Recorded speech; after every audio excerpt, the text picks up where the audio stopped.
Welcome to Just Know and Learn General Knowledge. Biography of चरण सिंह चौधरी। चरण सिंह चौधरी का जीवन चरित्र। आरंभिक जीवन। चौधरी चरण सिंह का जन्म 23 दिसंबर 1902 को उत्तर प्रदेश के मेरठ जिले के नूरपुर गांव में एक मध्यम वर्गीय कृषक परिवार में हुआ था। इनका परिवार जाट पृष्ठभूमि वाला था। इनके पुरखे महाराजा नाहर सिंह ने 1887 की प्रथम क्रांति में विशेष योगदान दिया था। महाराजा नाहर सिंह वल्लभगढ़ के निवासी थे, जो कि वर्तमान में हरियाणा में आता है। महाराजा नाहर सिंह को दिल्ली के चांदनी चौक में ब्रिटिश हुकूमत ने फांसी पर चढ़ा दिया था। तब अंग्रेजों के खिलाफ क्रांति की ज्वाला को अक्षुण्ण बनाए रखने के लिए महाराजा नाहर सिंह के समर्थक और चौधरी चरण सिंह के दादाजी उत्तर प्रदेश के बुलंदशहर जिले के पूर्ववर्ती क्षेत्र में निष्क्रमण कर गए। विद्यार्थी जीवन। चौधरी चरण सिंह को परिवार में शैक्षणिक वातावरण प्राप्त हुआ था। स्वयं इनका भी शिक्षा के प्रति अतिरिक्त रुझान रहा। चौधरी चरण सिंह के पिता चौधरी मीर सिंह चाहते थे कि उनका पुत्र शिक्षित होकर देश सेवा का कार्य करे। चौधरी चरण सिंह की प्राथमिक शिक्षा नूरपुर गांव में ही पूर्ण हुई, जबकि मैट्रिकुलेशन के लिए इन्हें मेरठ के सरकारी उच्च विद्यालय में भेज दिया गया। 1923 में 21 वर्ष की आयु में इन्होंने विज्ञान विषय में स्नातक की उपाधि प्राप्त कर ली। 2 वर्ष के पश्चात 1925 में चौधरी चरण सिंह ने कला स्नातकोत्तर की परीक्षा उत्तीर्ण की। फिर विधि की परीक्षा उत्तीर्ण करने के बाद उन्होंने गाजियाबाद में वकालत करना आरंभ कर दिया। विवाह। 1929 में चौधरी चरण सिंह मेरठ आ गए। मेरठ आने के बाद इनकी शादी जाट परिवार की बेटी गायत्री के साथ संपन्न हुई। गायत्री देवी का परिवार रोहतक जिले के गढ़ी ग्राम में रहता था। यह वह समय था जब देश में स्वाधीनता संग्राम तीव्र गति पकड़ चुका था। चरण सिंह स्वयं को देश की पुकार से अलग नहीं रख पाए। इन्होंने वकालत को त्याग कर आंदोलन में भाग लेने का मन बना लिया। उस समय कांग्रेस एक बहुत बड़ी पार्टी थी। चरण सिंह भी कांग्रेस के सदस्य बन गए। कांग्रेस में उनकी छवि एक कुशल कार्यकर्ता के रूप में स्थापित हुई। 1937 के विधानसभा चुनाव में इन्हें सफलता प्राप्त हुई और यह छत्रवाली विधानसभा क्षेत्र से निर्वाचित हुए। राजनीतिक जीवन। एक बार राजनीति से जुड़ने के बाद चौधरी चरण सिंह का इससे कभी मोह भंग नहीं हुआ। उन दिनों सुशिक्षित लोगों की कमी नहीं थी जो देश सेवा के लिए कांग्रेस से जुड़ रहे थे।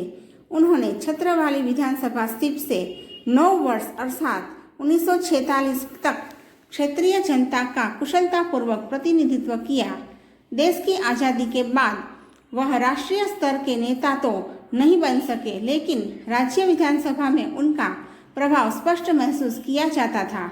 आज़ादी के बाद 1952, 1962 और 1967 में हुए चुनावों में चौधरी चरण सिंह राज्य विधानसभा के लिए पुनः चुने गए। इनकी योग्यता से पार्टी का शीर्ष नेतृत्व भी प्रभावित रहा। इनके फलस्वरूप पंडित गोविंद वल्लभ पंत की सरकार में इन्हें पार्लियामेंट्री सेक्रेटरीशिप भी प्राप्त हुई। संसदीय सचिव की भूमिका में इन्होंने राजस्व, न्याय, सूचना, चिकित्सा एवं स्वास्थ्य आदि विभागों के दायित्वों का निर्वहन पूरी निष्ठा के साथ किया। चौधरी चरण सिंह का राजनीतिक भविष्य 1951 में बनना आरंभ हो गया था, जब इन्हें उत्तर प्रदेश में कैबिनेट मंत्री का पद प्राप्त हुआ। उन्होंने न्याय एवं सूचना विभाग संभाला। 1952 में डॉक्टर संपूर्णानंद के मुख्यमंत्रित्व काल में उन्हें राजस्व तथा कृषि विभाग का दायित्व मिला। वह जमीन से जुड़े नेता थे और कृषि विभाग उन्हें विशिष्ट रूप से पसंद था। चरण सिंह स्वभाव से भी कृषक थे। वह कृषक हितों के लिए अनवरत प्रयास करते रहे। 1960 में चंद्रभानु गुप्ता की सरकार में उन्हें गृह तथा कृषि मंत्रालय दिया गया।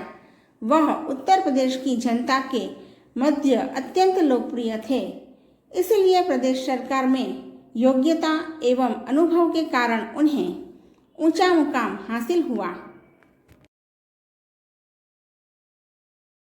सामाजिक कार्यकर्ता। उत्तर प्रदेश के किसान चरण सिंह को अपना मसीहा मानने लगे थे। उन्होंने कृषकों के कल्याण के लिए काफी कार्य किए। समस्त उत्तर प्रदेश में भ्रमण करते हुए कृषकों की समस्याओं का समाधान करने का प्रयास किया। उत्तर प्रदेश के ग्रामीण इलाकों में कृषि मुख्य व्यवसाय था। कृषकों में सम्मान होने के कारण इन्हें किसी भी चुनाव में हार का मुख नहीं देखना पड़ा। उस समय तक उत्तर प्रदेश की सिंचाई व्यवस्था में सुधार की बहुत काफी आवश्यकता थी। इस कारण चरण सिंह कृषि के स्तर को बहुत ज्यादा उन्नत नहीं कर पाए। फिर भी उनका समर्पण असंदिग्ध था। उनकी ईमानदाराना कोशिशों की सदैव सराहना हुई। वह लोगों के लिए एक राजनीतिज्ञ से ज्यादा सामाजिक कार्यकर्ता थे। उन्हें वक्तृत्व कला में भी महारत हासिल थी। यही कारण है कि उनकी जनसभाओं में भारी भीड़ जुटा करती थी। लोग उन्हें सुनने को लालायित रहते थे। फिर 1966 में सुचेता कृपलानी की सरकार में उन्हें मंत्री पद तो प्राप्त हो गया, लेकिन कम महत्वपूर्ण विभाग मिले। 1969 में कांग्रेस का विघटन हो गया। चौधरी चरण सिंह कांग्रेस के साथ जुड़ गए। इनकी निष्ठा कांग्रेस सिंडिकेट के प्रति रही। फिर वह कांग्रेस के समर्थक से उत्तर प्रदेश के मुख्यमंत्री निर्वाचित हो गए, लेकिन बहुत समय तक मुख्यमंत्री पद पर नहीं रहे। हदबंदी कानून, कांग्रेस के विभाजन का प्रभाव उत्तर प्रदेश राज्य की कांग्रेस पर भी पड़ा। केंद्रीय स्तर का विभाजन राज्य स्तर पर भी लागू हुआ। कांग्रेसी नेता अपनी अपनी निष्ठा के अनुसार इंदिरा कांग्रेस और सिंडिकेट कांग्रेस के साथ जुड़ गए। चूंकि चौधरी चरण सिंह इंदिरा गांधी के सहज विरोधी थे, इस कारण वह कांग्रेस के कृपा पात्र बन गए। जिस समय इंदिरा गांधी देश की प्रधानमंत्री थी, उस समय भी उत्तर प्रदेश संसदीय सीटों के मामले में बड़ा और महत्वपूर्ण राज्य था। फिर यह इंदिरा गांधी का गृह प्रदेश भी था। इस कारण उन्हें यह स्वीकार नहीं था कि कांग्रेस का कोई व्यक्ति उत्तर प्रदेश में मुख्यमंत्री रहे। अतः श्रीमती इंदिरा गांधी ने 2 अक्टूबर 1970 को उत्तर प्रदेश में राष्ट्रपति शासन लागू कर दिया। चौधरी चरण सिंह का मुख्यमंत्रित्व जाता रहा। इससे इंदिरा गांधी के प्रति चौधरी चरण सिंह का रोष और दुर्भावना द्विगुणित हो गई। लेकिन उत्तर प्रदेश की जमीनी राजनीति से चरण सिंह को बेदखल करना संभव नहीं था। वह उत्तर प्रदेश में भूमि सुधार के लिए अग्रणी पुरुष माने जाते थे। 1939 में कृषकों के कर्ज मुक्ति विधेयक को पारित कराने में चरण सिंह की निर्णायक भूमिका थी। 1960 में उन्होंने भूमि हदबंदी कानून को लागू कराने में भी महत्वपूर्ण भूमिका निभाई थी। प्रधानमंत्री पद पर 1977 में चुनाव के बाद जब केंद्र में जनता पार्टी सत्ता में आई, तो किंग मेकर जयप्रकाश नारायण के सहयोग से मोरारजी देसाई प्रधानमंत्री बने और चरण सिंह को देश का गृह मंत्री बनाया गया। इसी के बाद मोरारजी देसाई और चरण सिंह चौधरी के मतभेद खुलकर सामने आए। इस प्रकार 28 जुलाई 1979 को चौधरी चरण सिंह समाजवादी पार्टियों तथा कांग्रेस के सहयोग से प्रधानमंत्री बनने में सफल हुए। कांग्रेस ई और सीपीआई ने इन्हें बाहर से समर्थन प्रदान किया। यह तो स्पष्ट है कि यदि इंदिरा गांधी का समर्थन चौधरी चरण सिंह को प्राप्त न होता, तो वह किसी भी स्थिति में प्रधानमंत्री नहीं बन सकते थे। राजनीति की विशेषता है कि इसमें स्थायी मित्रता एवं स्थायी शत्रुता का स्थान नहीं होता। विरोधी लोग भी मित्र बन जाते हैं और मित्र लोग विरोधी। राजनीति की यह विशेषता इस काल में भी खास तौर पर देखी जा सकती थी। कभी मोरारजी देसाई और चौधरी चरण सिंह जनता दल के स्तंभ थे तथा परम मित्र भी। प्रधानमंत्री पद से त्यागपत्र। इंदिरा गांधी जानती थी कि मोरारजी देसाई और चौधरी चरण सिंह के रिश्ते खराब हो चुके हैं। यदि चरण सिंह को समर्थन देने की बात कहकर बगावत के लिए मना लिया जाए, तो जनता पार्टी में बिखराव आरंभ हो जाएगा। अतः इंदिरा गांधी ने चौधरी चरण सिंह की प्रधानमंत्री बनने की भावना को हवा दी। चरण सिंह ने इंदिरा गांधी की बात मान ली। वह 28 जुलाई 1979 को प्रधानमंत्री बने, लेकिन राष्ट्रपति नीलम संजीव रेड्डी ने यह स्पष्ट कह दिया कि वह लोकसभा में अपना बहुमत 20 अगस्त 1979 तक सिद्ध करे। इस प्रकार विश्वास मत प्राप्त करने के लिए उन्हें मात्र 13 दिन ही मिले थे, लेकिन इंदिरा गांधी ने 19 अगस्त 1979 को बिना बताए समर्थन वापस लिए जाने की घोषणा कर दी। अब यह प्रश्न नहीं था कि चौधरी साहब किसी भी प्रकार से विश्वास मत प्राप्त कर लेंगे। वह जानते थे कि विश्वास मत प्राप्त करना असंभव था। यहाँ पर यह बताना प्रासंगिक होगा कि इंदिरा गांधी ने समर्थन के लिए शर्त लगाई थी। उसके अनुसार जनता पार्टी सरकार ने इंदिरा गांधी के विरुद्ध जो मुकदमे कायम किए उन्हें वापस ले लिया जाए, लेकिन चौधरी साहब इसके लिए तैयार नहीं हुए थे। इस प्रकार की गलत सौदेबाजी करना चरण सिंह को कबूल नहीं था, इसलिए उन्होंने प्रधानमंत्री की कुर्सी गंवाना बर्दाश्त कर लिया। वह जानते थे कि उन्होंने ईमानदार नेता और सिद्धांतवादी व्यक्ति की छवि बना रखी है, वह सदैव के लिए खंडित हो जाएगी। अतः संसद का एक बार भी सामना किए बिना चौधरी चरण सिंह ने प्रधानमंत्री पद का त्याग कर दिया। मध्यावधि चुनाव।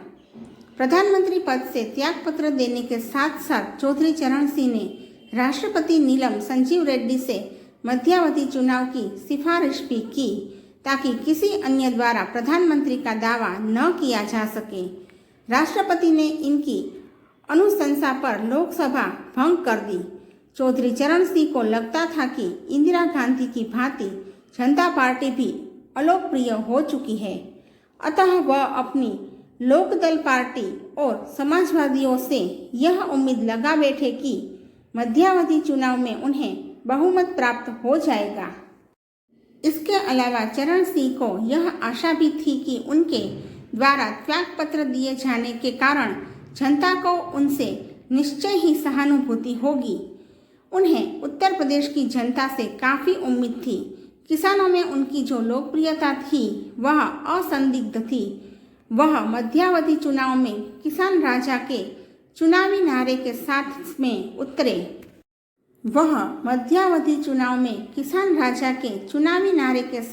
उतरे।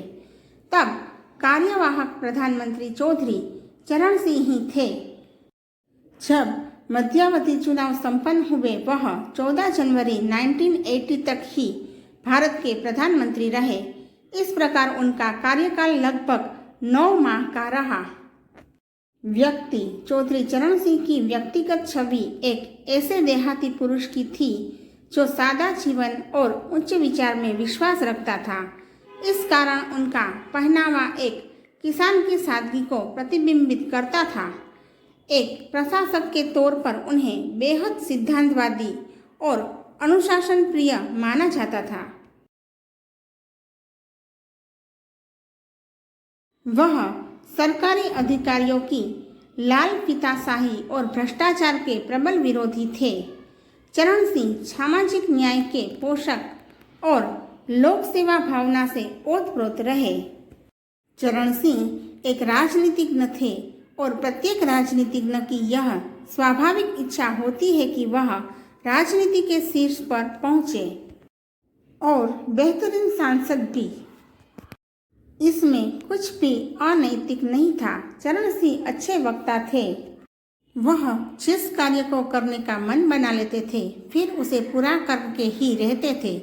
चौधरी चरण सिंह राजनीति में स्वच्छ छवि रखने वाले इंसान थे। वह अपने समकालीन लोगों के समान गांधीवादी विचारधारा में यकीन रखते थे। स्वतंत्रता प्राप्ति के बाद गांधी टोपी को कई बड़े नेताओं ने त्याग दिया था, लेकिन चौधरी चरण सिंह ने इसे जीवन पर्यंत धारण किए रखा। कुशल लेखक। बहुत कम लोगों को इस बात की जानकारी होगी कि चरण सिंह एक कुशल लेखक की आत्मा भी रखते थे। उनका अंग्रेजी भाषा पर अच्छा अधिकार था। उन्होंने abolition of zamindari, legend properties, यद्यपि वह ग्रामीणों के परामर्शदाता बनकर लोक कल्याण करते रहे। मृत्यु। लोक कल्याण के दौरान उम्र भी अपना असर दिखाने लगी थी। अंततः उनकी जीवन यात्रा का रथ 29 मई 1987 को थम गया। 84 वर्ष से अधिक उम्र पाने वाला वह किसान नेता मृत्यु के आगोश में चला गया। वह गांधीवादी विचारधारा के साथ ही अंत तक अपना जीवन निर्वाह करते रहे। उनमें देश के प्रति वफादारी का भाव था। वह कृषकों के सच्चे शुभचिंतक थे। इतिहास में उनका नाम प्रधानमंत्री से ज्यादा एक किसान नेता के रूप में जाना जाएगा।